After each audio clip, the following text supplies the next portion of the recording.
The chains were heavy around General Marcus Webb's wrists. He could hear the roar of the crowd outside the transport vehicle. Millions of voices, all alien, all screaming for his death. The vehicle shook as something hard hit the side. Probably a rock, maybe worse. "Stay calm," Admiral Helen Price said from across from him. Her face was bruised, one eye swollen shut. The Krellians had not been gentle during the capture. "Don't give them the satisfaction," Marcus nodded. Beside him sat Commander Jacob Cole, General Lisa Grant, and Admiral Peter Kane, the 5 highest-ranking officers in Earth's combined fleet. All captured in one terrible battle 3 weeks ago. The battle that broke humanity's defensive lines and opened Earth's colonies to invasion. The vehicle stopped. The door opened and bright purple sunlight poured in. This was Krell Prime, the capital world of the Krellian Empire. Marcus had seen pictures of this place during his academy days. Back then, the Krellians had been distant neighbors, neither friends nor enemies. That changed 2 years ago when they decided Earth's territory was worth taking. Rough hands grabbed Marcus and pulled him out. The crowd's noise became deafening. He looked up and saw them. Thousands of Krellians packed into the plaza. They were tall creatures, nearly 8 feet high, with 4 arms and faces that looked like a cross between a lizard and an insect. Their skin was a deep blue and their eyes glowed yellow in the sunlight. They were throwing things.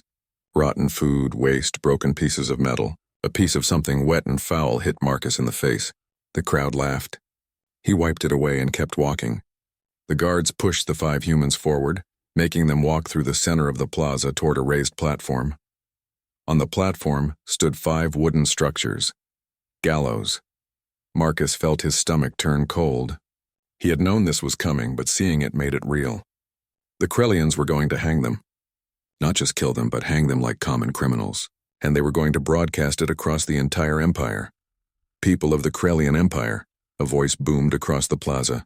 Marcus looked up and saw Overlord Thaxel standing at a podium near the gallows. He was larger than the other Krellians with elaborate armor that marked his rank. "Today we witness justice. These humans dared to resist our rightful expansion. They fought against the natural order. And now they will pay the price," the crowd cheered. Thaxel smiled, showing rows of sharp teeth. He gestured, and the guards pushed the 5 humans up the steps to the platform. Marcus could see cameras floating in the air, recording everything. This would be sent to Earth. His family would see this. Every human alive would see this. "Do you have any last words?" Thaxel asked, looking down at Marcus with amusement in his yellow eyes. Marcus thought about staying silent. Then he thought about Earth, about his wife and 2 sons, about the billions of humans who would watch this. He straightened his back and looked directly into the nearest camera. "We fought with honor," Marcus said, his voice clear and steady. "We followed the rules of war. We offered terms. We tried diplomacy. You chose this path. Remember that," Thaxel laughed. It was a horrible sound, like metal scraping on stone. "Honor? Rules? Such human concepts. In the real galaxy there is only power, and you have none." He nodded to the executioners. They were Krellian soldiers wearing ceremonial robes. They approached the 5 humans and placed nooses around their necks. The rope was rough against Marcus's skin. He could smell something chemical on it, probably to make it stronger. Helen was next to him. She caught his eye and gave a small nod. They had served together for 15 years. She had been at his wedding. He had been at the birth of her daughter. Now they would die together. "Any words from Earth?" Thaxel asked his communications officer. "Any pleas for mercy? Any offers of surrender?" The officer checked his console. "No response yet, Overlord. All channels are open, but Earth is not answering." Thaxel waved a hand dismissively. "They are in shock. They will answer soon enough, begging us to spare their miserable planet. But first, let them see what happens to those who defy us." He raised one of his 4 arms. The crowd went silent, waiting. Marcus took a deep breath. He thought of home, of green grass and blue skies, of the smell of rain, of his sons laughing. He hoped they would remember him well. Thaxel's arm came down. The floor dropped away beneath Marcus's feet. There was a moment of falling, then the rope caught. Pain exploded in his neck. He couldn't breathe. The world started to turn gray at the edges. He could hear the crowd cheering, could hear Thaxel laughing. Then everything went dark. The Krellian Empire celebrated for 3 days. They held parades in every major city. They declared a new holiday. The Day of Human Defeat, they called it. News broadcasts showed the executions over and over. Analysts discussed how quickly Earth would surrender, now that their military leadership was destroyed. On the third day, Thaxul stood in his command center, surrounded by his advisors. A large view screen showed a map of known space. Human territory was marked in red, Krellian territory in blue. Over the past 3 years, the blue had been slowly consuming the red. Send the surrender demand to Earth, Thaxul ordered. Give them 72 hours to respond. Tell them if they refuse, we will begin orbital bombardment of their cities. The communications officer nodded and began working. A few minutes passed. Then he looked up, confusion on his face. Overlord, there is no response. They are being stubborn. Send it again. I have sent it, Overlord, multiple times, but there is no response. Not even an acknowledgement that they received it. Thaxul frowned.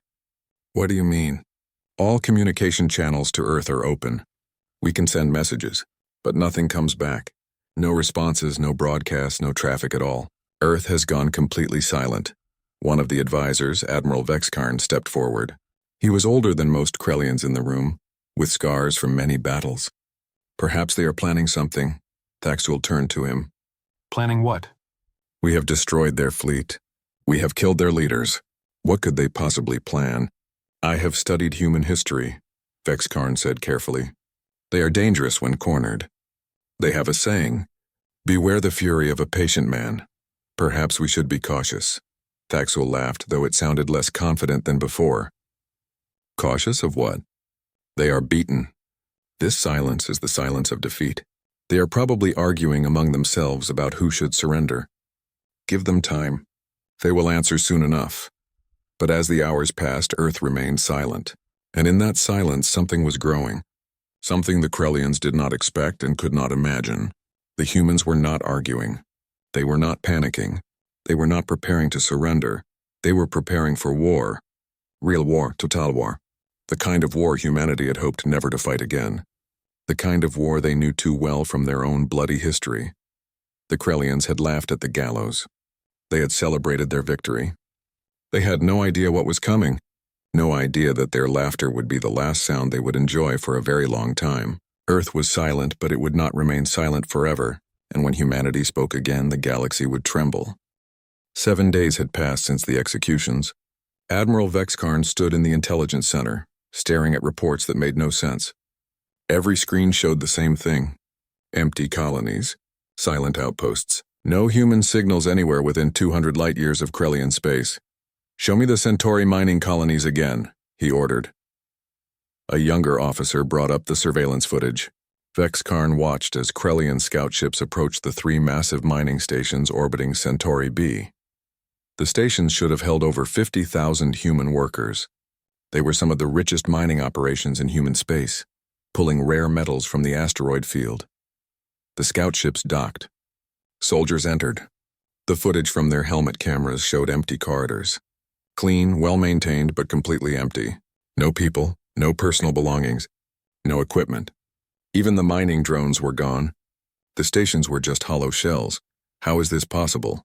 The young officer asked. Evacuating 50,000 people takes time. We would have detected it. Vexkarn said nothing. He pulled up another report. The agricultural world of New Kansas. Population 4 million. The Krellian fleet had arrived there 2 days ago, expecting either resistance or surrender. They found neither. The planet's cities were empty. The farms were harvested clean. Even the livestock was gone. Orbital scans showed no life signs larger than insects. They knew, Vexkarn said quietly. They knew we were coming and they evacuated. But Overlord Thaxul said the humans were broken, the officer protested. He said killing their generals would destroy their will to fight. The Overlord was wrong. Vexkarn turned to face the officer. Get me a full analysis. Every human colony, every station, every outpost. I want to know exactly how many have been evacuated and when it started. The analysis took 3 days. When it was complete, Vexkarn brought it to the Overlord's palace. Thaxul sat on his throne, surrounded by advisors who all looked nervous. The celebrations had ended. The silence from Earth had stretched from days to weeks, and it was making everyone uncomfortable. Overlord, I have the report you requested, Vexkarn said, bowing slightly. Finally, tell me what the humans are doing. They are gone, Overlord. Not just from the colonies we've already checked. All of them. Every human settlement within our scanning range has been evacuated. Based on power signatures and residual heat traces, the evacuations began approximately 4 months ago. Thaxel stood up from his throne. 4 months? That was before we even captured their generals. Yes, Overlord. They were planning this long before the final battle. They moved their people in waves. Civilian transports, cargo ships, even military vessels converted to carry passengers. They were very organized about it. Where did they go? We don't know. Our long-range scanners show nothing. They must have moved beyond the edge of explored space, into the dark zones. One of the advisors spoke up. The dark zones are unmapped. No resources, no habitable planets that we know of. Why would they go there? To hide, another advisor suggested. They are afraid of us. Vexkarn shook his head. I don't think so. Humans don't hide when they're afraid. They fight. This is something else. What are you suggesting? Thaxul asked, his voice sharp. I'm suggesting they're planning something. The evacuation is too organized, too thorough. They took everything of value. All their equipment, all their ships, all their people. They're consolidating their forces. For what purpose? We destroyed their fleet. We destroyed one fleet, Overlord. The defense fleet. But humans have a saying. Don't count your enemies dead until you see the bodies. We haven't seen any bodies. Just empty buildings. Thaxul was quiet for a moment. Then he waved his hand dismissively. You worry too much, Vexkarn. They are regrouping, yes. But they are also running. They know they cannot defeat us in open battle, so they hide in the darkness. Let them. We will find them eventually. But Vexkarn was not convinced. He returned to his office and began studying everything he could find about human history. The Krellian Empire had intelligence files on most species, including humans. Vexkarn had read them before, but now he read them again, more carefully. What he found disturbed him. Humans had a long history of war. Wars that lasted years, sometimes decades. Wars that killed millions. They had developed weapons that could destroy entire cities. They had fought battles in every environment imaginable, from frozen wastelands to burning deserts to the depths of oceans. But what interested Vexkarn most was how humans responded to defeat. There were dozens of examples in their history. Nations conquered, armies destroyed, cities burned. And almost every time the defeated humans came back. Sometimes it took years, sometimes generations, but they came back, often stronger than before. He found a quote from one of their old warriors. A general from a war fought over 1,000 years ago. I have not yet begun to fight. The general had said that after his ship was crippled and sinking, he went on to win the battle. Vexkarn sat back in his chair. That was it. That was what the silence meant. The humans had not begun to fight. Not really. Everything up until now had been defense, delaying actions, buying time. And now they had all the time they needed. Somewhere in the darkness, beyond Krellian scanners, beyond explored space, Earth was preparing. The question was, preparing for what? The answer began to arrive 3 months after the executions. A Krellian supply convoy, 12 ships carrying food and equipment to a newly occupied world, simply vanished. One moment they were on schedule, transmitting regular updates. The next moment, nothing. No distress calls, no debris. Just gone. Thaxel sent a patrol to investigate. The patrol found nothing. No wreckage, no bodies, no sign of what happened. It was as if the convoy had been erased from existence. Pirates? Thaxel suggested at the next council meeting. No pirate group is that clean, Vexkarn replied, and no pirates would dare attack a Krellian convoy. The risk is too high.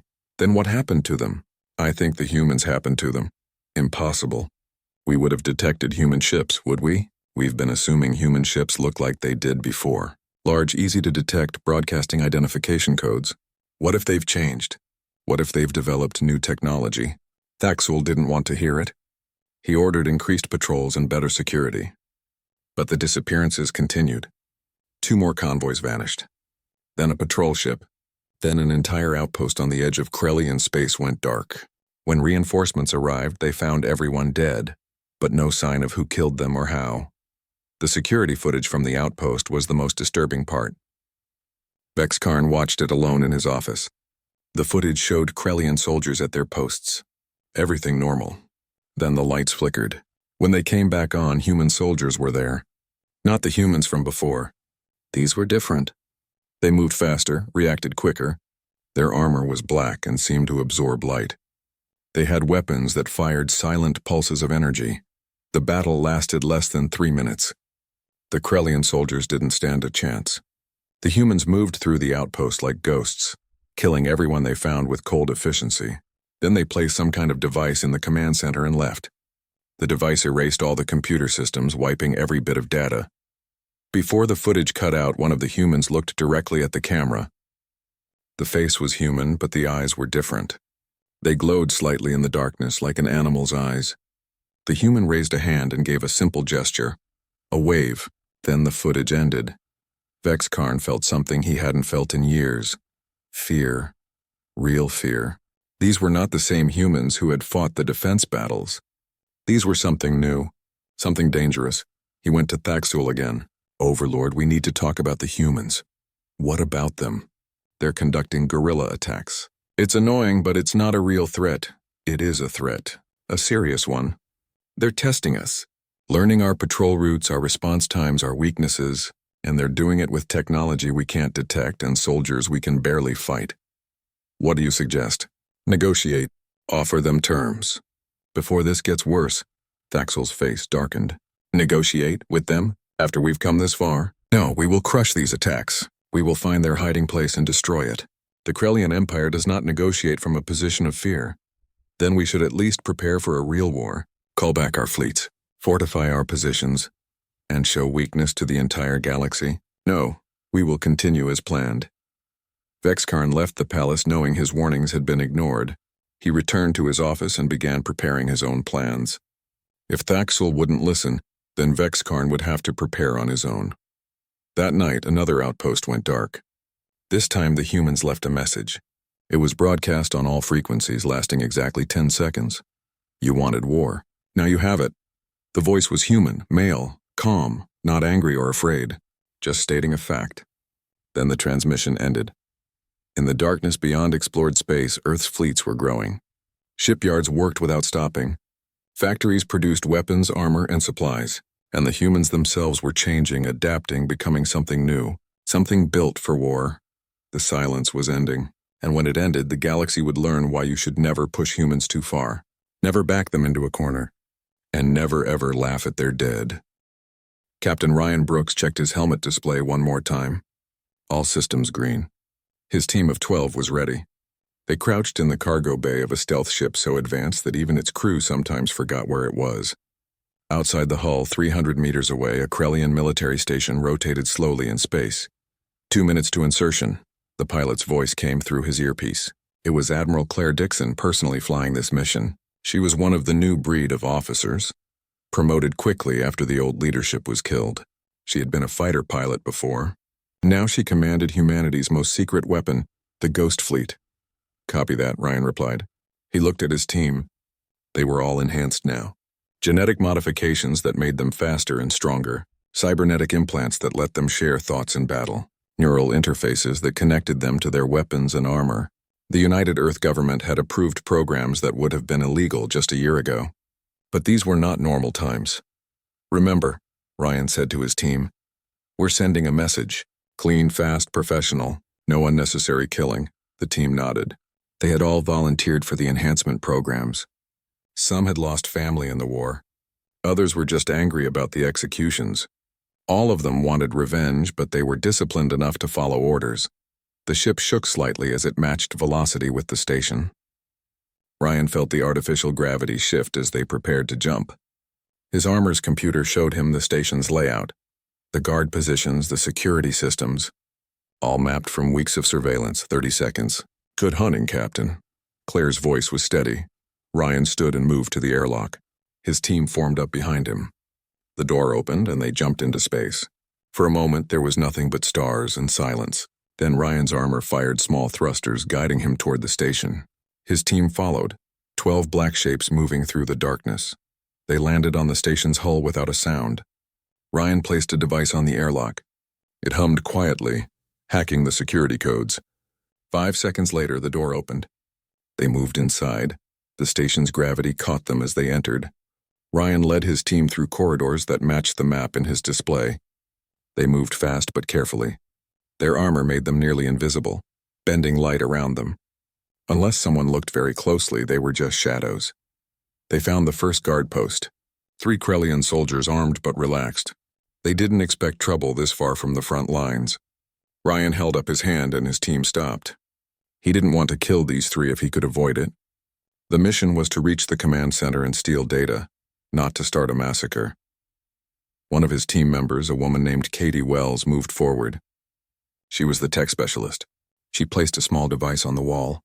It emitted a frequency that made the Krellians drowsy. Not knockout gas, just something to make them less alert. Within a minute, all 3 guards were yawning and fighting to stay awake. Ryan's team slipped past them. They moved deeper into the station. A few more guard posts, a few more sleeping devices. They were halfway to the command center when something went wrong. A door opened unexpectedly and a Krellian officer stepped out right in front of Ryan. For a second, they just stared at each other. The Krellian's yellow eyes went wide. His mouth opened to shout. Ryan moved faster than human reflexes should allow. His hand snapped out, catching the Krellian's throat. A quick pressure on the right spot and the officer collapsed, unconscious but alive. Double time, Ryan ordered. The element of surprise was damaged but not lost. They ran now, moving through the station like water flowing downhill. More Krellians appeared, confused by the flicker of movement they couldn't quite see. Ryan's team used stun weapons, dropping the aliens without killing them. They reached the command center. The door was locked and reinforced. Katie went to work while the rest of the team formed a defensive perimeter. Alarm klaxons started blaring. Red lights flashed. The station was waking up. 30 seconds, Katie said calmly, her fingers working on the lock. Krellian soldiers appeared at the end of the corridor. They carried heavy weapons and opened fire immediately. Energy bolts filled the hallway. Ryan's team returned fire, their weapons precise and controlled. The Krellian weapons were powerful but inaccurate. The human weapons were designed for efficiency. 20 seconds, Katie announced. More Krellians appeared. Ryan's enhanced mind processed the tactical situation instantly. Too many targets, too little cover. They needed to move. He threw a device down the corridor. It exploded into a cloud of smoke and electromagnetic interference, blinding the Krellian's sensors. 10 seconds. The door opened. Ryan's team poured into the command center. Inside, Krellian officers were frantically trying to call for help and destroy data at the same time. Ryan's team moved through them like a storm, stunning everyone they could, killing only when necessary.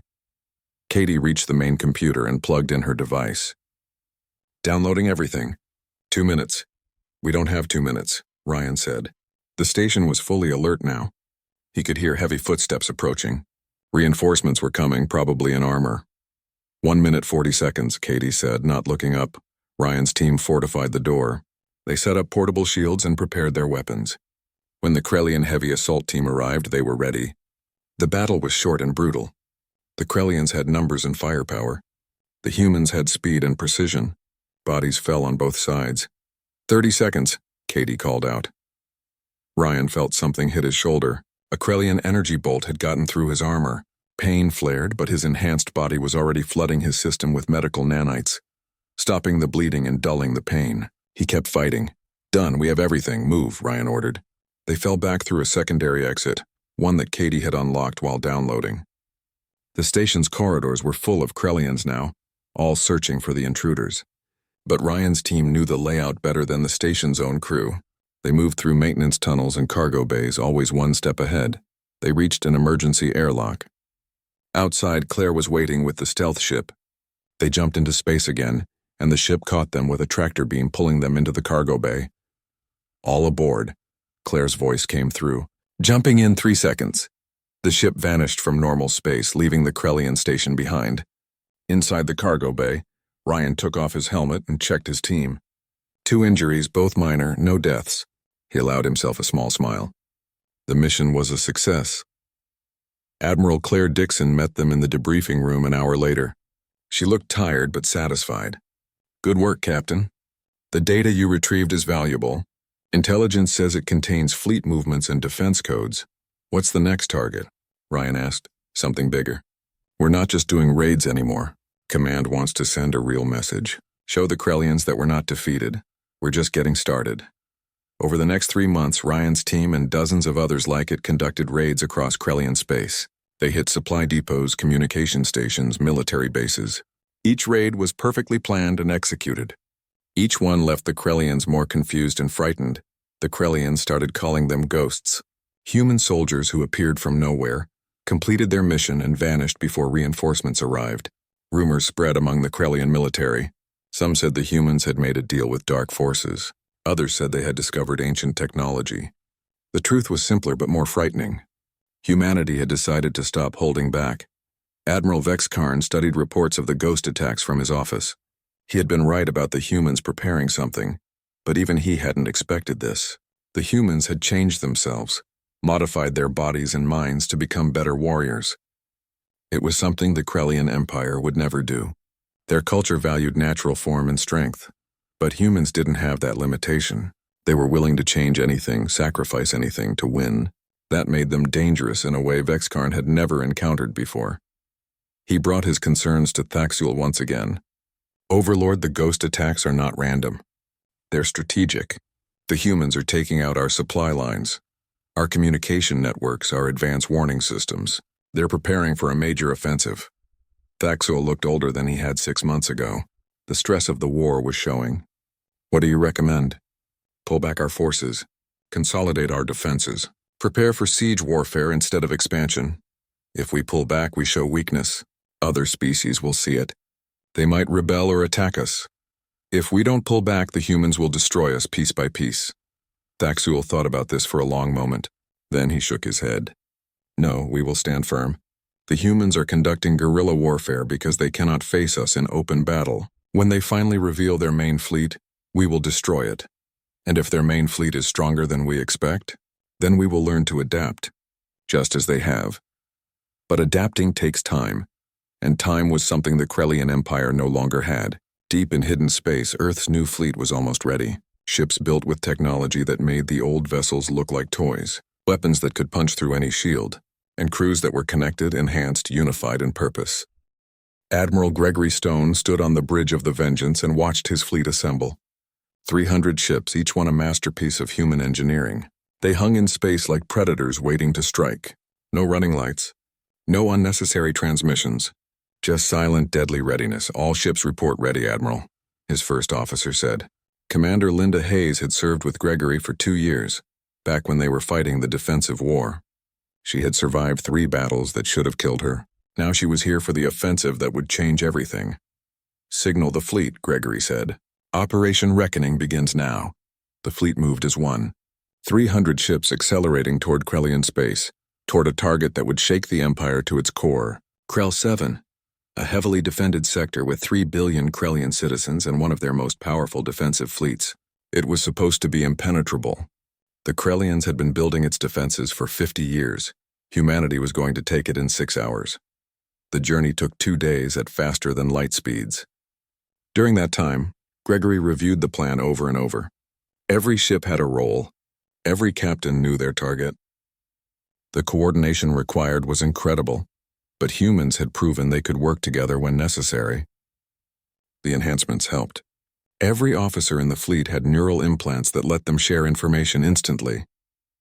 They thought faster, reacted quicker, worked as one mind spread across 300 ships. When they dropped out of faster-than-light travel, they were already in attack formation. The Krellian defense fleet was waiting, but they weren't expecting this many ships or this much firepower. All weapons free, Gregory ordered. Execute Plan Alpha. The battle began.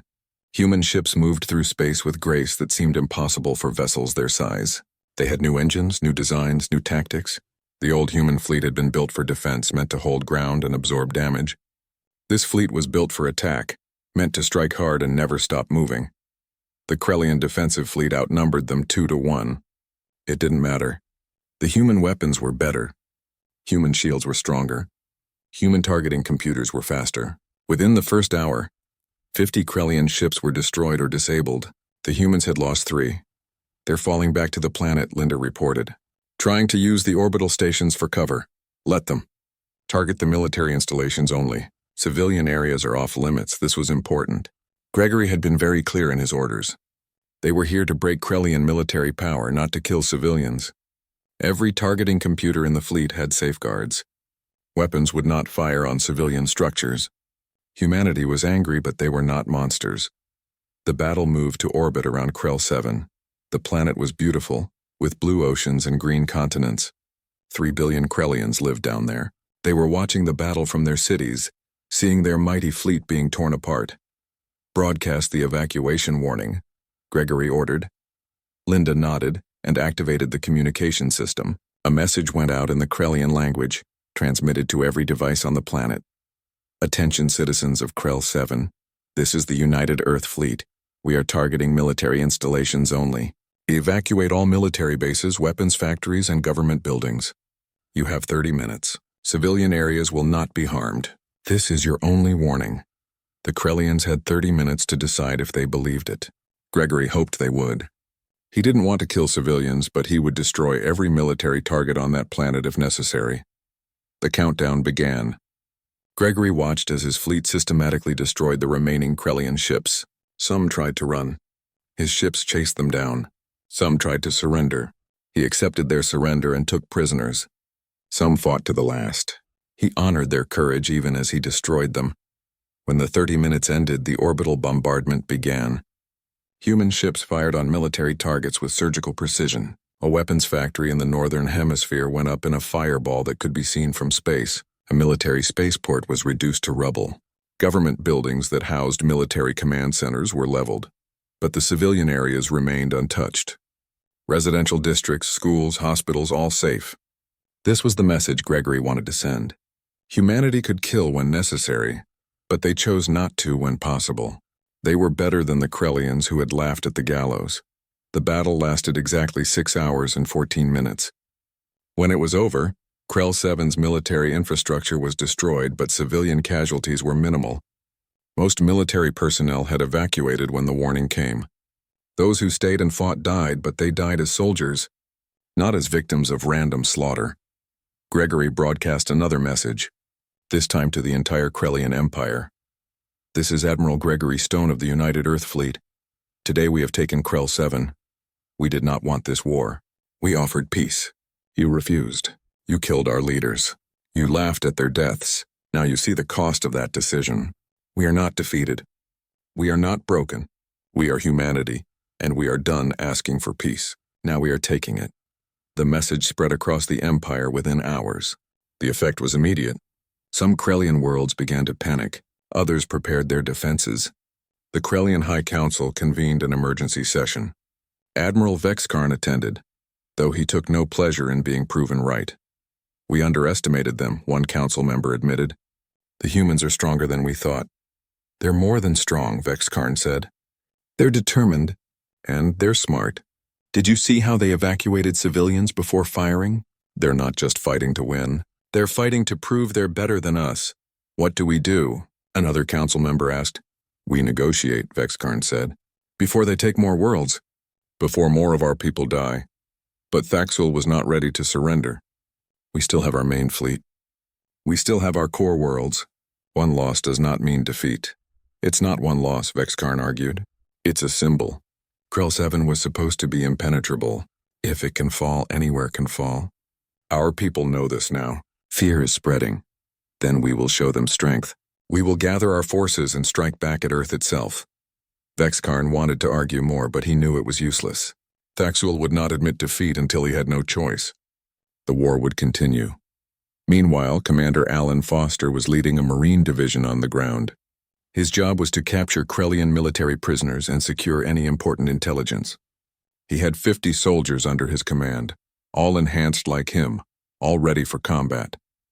They dropped from orbit in stealth pods, landing near a military base that had refused to evacuate. The base commander had decided to fight, gathering all his soldiers for a last stand.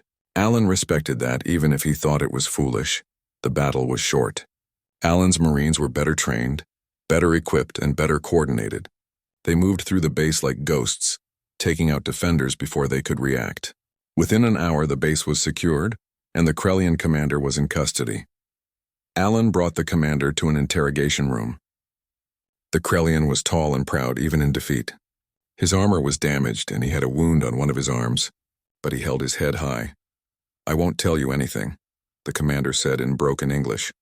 I don't need you to tell me anything, Alan replied. I just want you to watch something. He activated a screen on the wall. It showed footage from Earth's history. World War I. Trenches filled with mud and bodies. Chemical weapons that killed thousands. World War II. Cities burned by firebombs. Nuclear weapons that ended the war in blinding light. The footage continued, showing wars in jungles and deserts and cities, showing the terrible things humans did to each other when they forgot mercy. We know how to wage total war, Alan said quietly. We've done it before. Wars that killed millions. Wars that destroyed entire nations.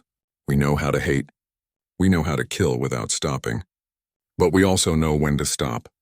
We also know mercy. The Krellian commander watched the footage, his yellow eyes wide. You should have accepted our surrender when we offered it, Alan continued. You should have negotiated when you had the chance. Instead, you laughed at our dead generals. You celebrated their execution. You thought we were weak. Now you know the truth. We're not weak. We're just patient. But our patience has limits. He turned off the screen. You'll be treated according to the rules of war. You'll be fed, given medical care, and eventually returned to your people. That's the difference between us and you. We follow rules even when we're angry. The commander said nothing, but Alan could see the fear in his eyes. Not fear of death, but fear of what humanity had become. Fear of what humanity could do if pushed too far. The conquest of Krell 7 was just the beginning. Over the next months, human forces took world after world. They moved with unstoppable momentum, breaking through every defense, winning every battle. The Krellian Empire began to fracture. Some worlds surrendered without fighting. Others negotiated separate peace deals. The unity that had made the Empire strong was crumbling. Admiral Vexkarn watched it happen with a heavy heart. He had served the Empire his whole life.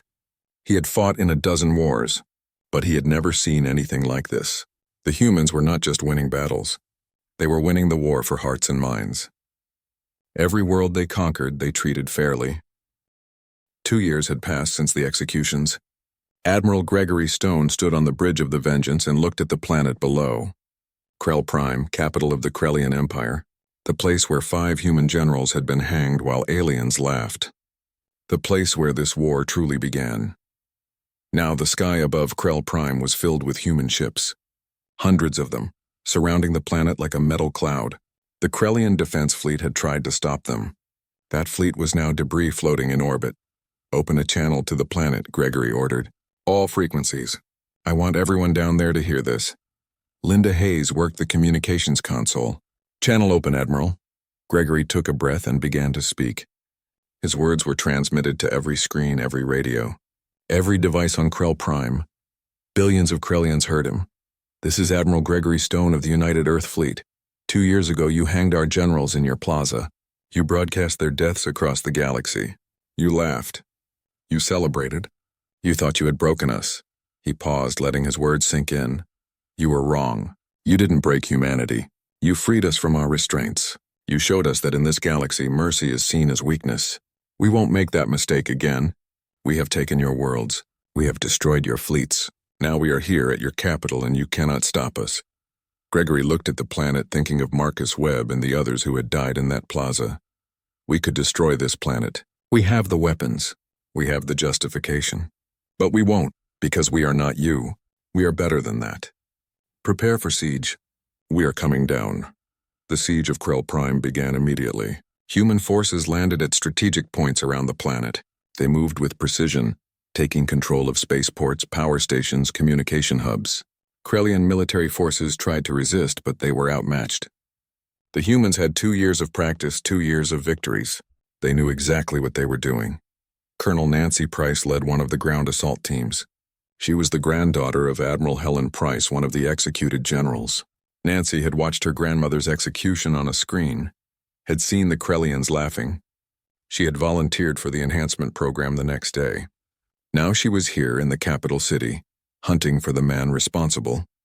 Thaxul was in his palace, surrounded by his personal guard. Nancy's team approached the palace carefully. They expected heavy resistance.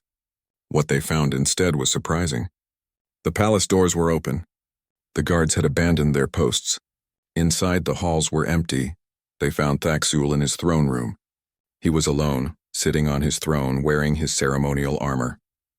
He looked old and tired. When Nancy entered, he didn't even try to fight. So, Thaxul said in English, "You have come to kill me, just as I killed your generals." Nancy raised her weapon, aiming at his head. Her finger rested on the trigger. 2 years of anger, of training, of fighting, all focused on this moment. She could kill him. No one would blame her. He deserved it, but she lowered her weapon. "No," Nancy said. "You're not worth it. You're going to stand trial. A real trial. With lawyers and evidence and judges. You're going to answer for your crimes in a court, not at the end of a rope." Thaxul laughed, but it was a bitter sound. A trial? How human, how soft. You had the chance to be strong and you chose weakness instead. We chose justice. There's a difference.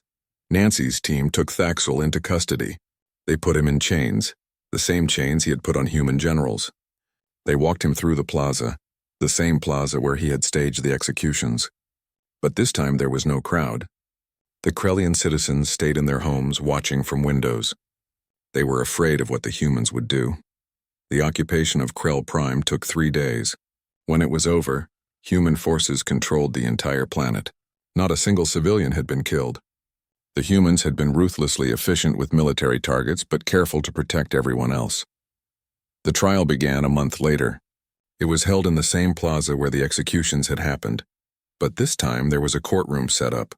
Human judges, lawyers, translators. Everything was recorded and broadcast. The charges were read: war crimes, crimes against humanity, unlawful execution, and more. The evidence was presented. Video footage, documents, testimony from witnesses. Thaxul sat through it all, looking smaller each day. His empire was gone. His power was gone. All he had left was his pride, and even that was crumbling. The trial lasted 3 months. When it finally ended, the verdict was read. Guilty on all charges. The sentence was life imprisonment, not execution. Commander Patricia Lee explained why to the gathered crowd. She was the new head of the Earth Diplomatic Corps, responsible for managing the peace that would follow the war. "We could kill him," Patricia said, looking directly at the cameras. "It would be justice. He killed our people. He celebrated their deaths. But we want the galaxy to see the difference between his empire and our alliance. We don't celebrate death. We don't laugh at executions. We are better than that, even when we're angry, even when we're hurt." The crowd was silent. Humans and Krellians all watching. Patricia continued, "The Krellian Empire is dissolved. Its territories will be reorganized into independent systems. We will help with the transition. We will provide aid, technology, and friendship to anyone who wants it. The war is over. Now comes the hard part, building peace." The next year was difficult. The Krellian Empire had controlled dozens of worlds. Those worlds needed new governments, new systems, new ways of living. Human peacekeepers were everywhere, helping with the transition. They built schools and hospitals. They trained local police forces. They helped establish democratic governments. It was not always smooth. Some Krellians resented human presence even though humans were helping them. Some human soldiers struggled with showing kindness to former enemies. But slowly, carefully, peace took hold. Admiral Vexkarn became an important ally during this time. He had predicted the war's outcome and now worked to help his people accept the new reality. He met with Patricia Lee regularly, discussing how to rebuild. "Your species surprises me," Vexkarn said during one meeting. "You fought with such ferocity. I expected you to be cruel in victory. Instead, you're generous," Patricia smiled. "We remember our own history. We know what happens when victors are cruel. It just creates more war later. We want peace that lasts. Do you think it will? Last, I mean. I hope so. We've given your people a chance to govern themselves. We're not conquerors. We're just making sure no one else conquers you either." 3 years after the executions, a memorial was unveiled on Earth. It honored the 5 executed generals and all the others who had died in the war. The memorial was a simple stone wall with names carved into it. Thousands of names. Human and Krellian. Because even though they had been enemies, Patricia insisted that all war dead deserved remembrance. Admiral Gregory Stone gave a speech at the ceremony. He was older now, with gray in his hair. The war had aged him, but his voice was still strong. "They laughed when they killed our leaders," Gregory said, looking at the memorial. "They thought it was the end of humanity's resistance. They were wrong. It was the beginning of humanity's awakening. We learned that in this galaxy we must be strong enough to fight, but wise enough to know when to stop. That is the true measure of a civilization. The ceremony was attended by humans and aliens alike, former enemies standing together, honoring the dead. It was a powerful symbol of how far they had come. After the ceremony, Gregory met with Captain Ryan Brooks. Ryan had been promoted to major and was now training the next generation of soldiers. They walked through the memorial garden together, reading names. "Do you think they would be proud?" Ryan asked, stopping at Helen Price's name. "The generals, I mean. Do you think they would approve of what we did?" Gregory thought about this. "I think they would. We won the war, but we didn't lose ourselves in the process. That's what matters. Some people say we went too far. The enhancements, the modifications, they say we're not fully human anymore. We're human enough. We still feel. We still choose. We're just better equipped to protect what matters." They continued walking. The sun was setting, painting the sky orange and purple. Somewhere above, human and alien ships patrolled together, protecting the peace they had all fought for.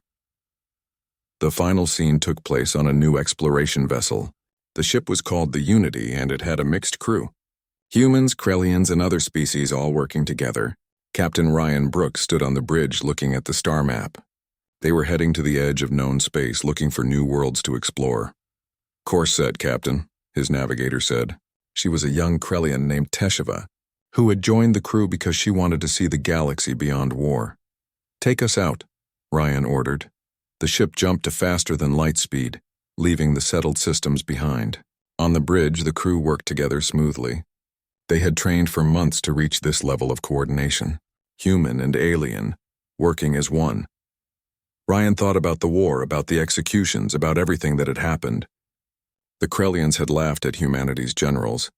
They had thought humans were weak. But weakness and mercy are not the same thing. Humanity had proven that you could be both merciful and strong. You could win a war and still keep your soul. The galaxy had learned its lesson. Never underestimate humanity. Never mistake their kindness for weakness. Never push them too far. And most importantly, never laugh at their dead.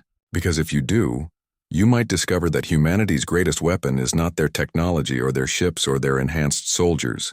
It's their determination to be better, to rise above hatred, to fight when necessary but to show mercy when possible, to prove that civilization is not about how well you can destroy your enemies, but about how well you can live with them after the fighting stops.